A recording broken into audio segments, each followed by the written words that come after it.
Growing up, James Bond has been one of my favorite franchises to watch. As a kid, I watched all the classic movies from Sean Connery, Roger Moore, Pierce Brosnan, and now, as a grown 20-year-old male, Daniel Craig.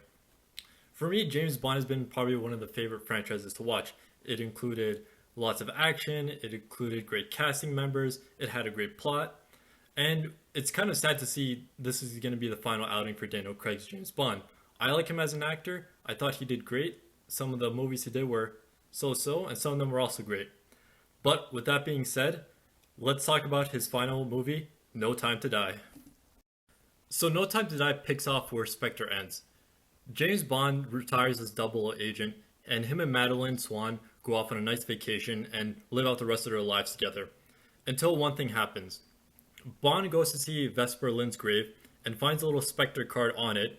The grave blows up on it, and he's getting chased by a bunch of Spectre agents. Now, ultimately, that leads to Bond having a lot of trust issues with Madeline Swan, and he pretty much puts her on a train and tells her to pretty much get wrecked. 5 years goes by, and a lot of stuff is happening in the world. The MI6 agency created a bioweapon that pretty much kills anybody within a specific genetic code. It could target specific people or it could target groups of people. And pretty much Bond has been out of the scene for quite a while. And it's not until he pretty much gets contacted by the CIA to actually help him out to find this bioweapon.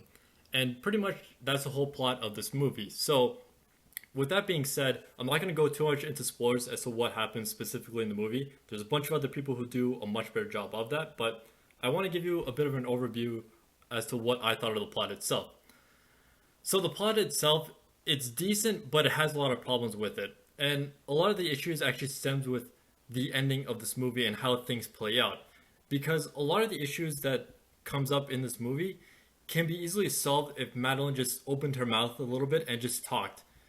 Because that's been a recurring theme in this film that I felt. A lot of stuff could have been said in order to prevent further incidences down the road, but frankly, it just didn't happen as is.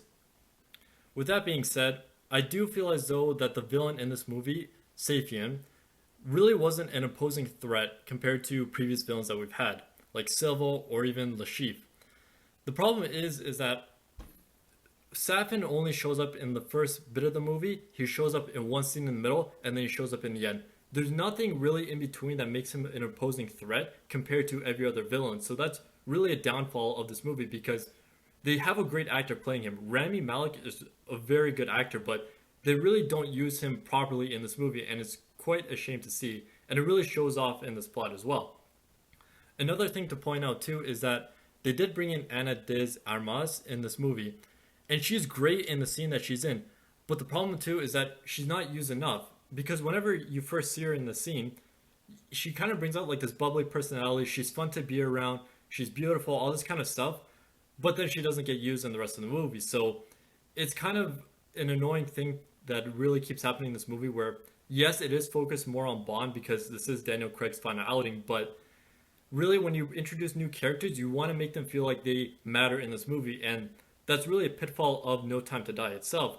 Because, it's mainly focused on Bond and his relationship with Madeline, but you need that villain and you need those supporting cast to really bring up the film a little bit. So it really is a shame.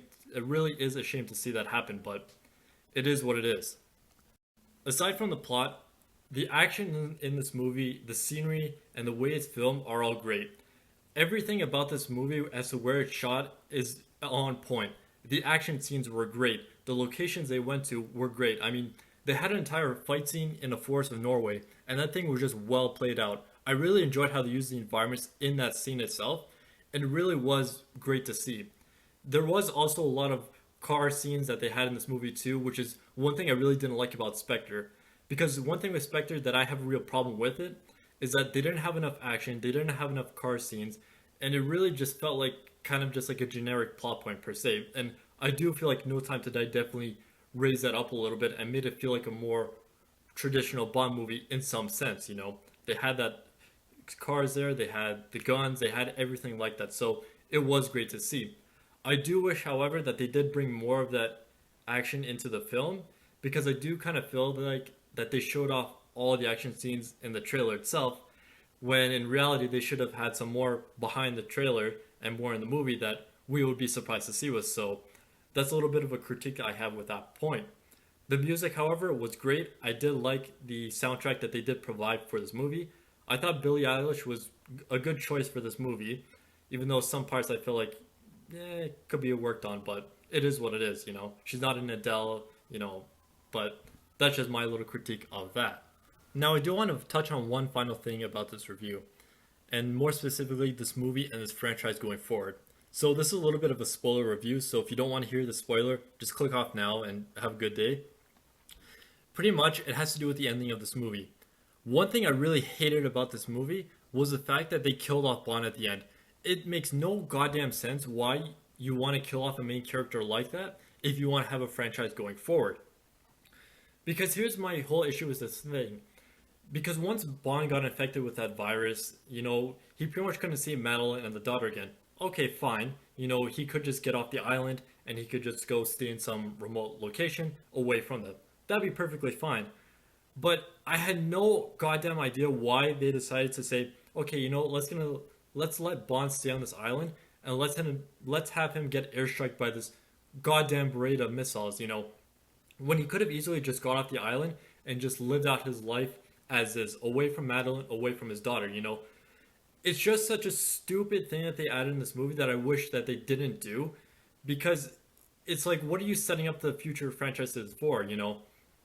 I get it, not all the Bond movies are connected, and not all of them have that kind of straight up continuity between all the films, but still though, you don't want to kill off your character like that, and it's really a shame to see that they decided to go with that move itself. It's a very bold move. I do like that risk that they took, but it's not a very good outcome that they performed with it. So that's a huge grind I've been having with this movie, and I've definitely been seeing a lot of this with the reviewers online about it. So it's just such a stupid thing that they added into the movie, but it is what it is, you know. I'm not going to sit here and just keep complaining about it. But overall, I will say this. I did enjoy No Time to Die. I thought it was a good film to just go and watch and not think about anything else. It was very fun to watch. It was very entertaining. I did like a lot of stuff in that movie, even though I do have my criticism of it. So, if you want to go see the film, go see the film.